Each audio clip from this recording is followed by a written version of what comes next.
My interview with President Barack Obama on Friday went beyond policy issues. I also spoke with him about being a father. The president says he learned the importance of fatherhood through the lives of others. You wrote about an entire book, basically, looking for your own identity based on the fact that your father was a myth. Right. Yeah. No, I mean, he wasn't around. Now, one of the things I benefited from was my mother was generous in describing him. Even though he wasn't there, I had this sense that he was smart and, hardworking and talented, and so as a young boy, I could have a sense that, well, my father was an important person. It was only later in life that I found out that he actually led a very tragic life.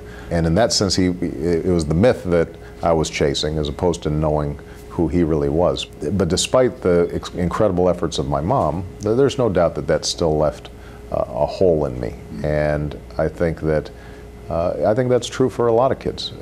In this fatherless world, where did you learn to love? Well, I had a mother and grandparents. I had a stepfather at a certain point who was there for me. Where I learned, I think, to be a father was looking at some people that I respected.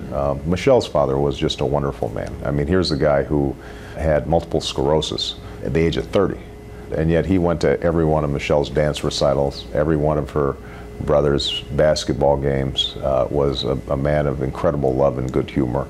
And it just reminded me that whatever the hardships, whatever the obstacles, you can be a good dad. There are no excuses. Kids just want you there. The one thing that stood out to me in your acceptance speech in Chicago, you said, Sasha and Malia, I love you both more than you can imagine.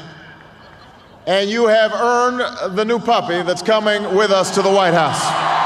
You used the word earn. It wasn't you get one, you earned it. You're old school. We're pretty old school. I mean, we stay here in the White House, Malia and Sasha, they have to make their beds. They have to walk the dog. They have to feed the dog. They have to do their homework. They don't watch TV during the week. You know, the amazing thing that we've learned, and I think that this is where, again, fathers can make a big difference, is kids thrive on order. They want structure.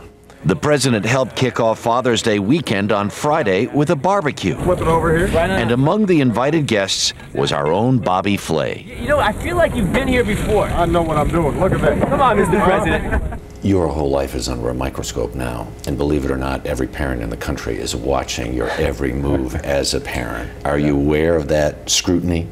Well, there is no scrutiny more powerful than Michelle's scrutiny. So I don't care what other folks are saying. The question is my wife and or my kids feeling that I'm there for them.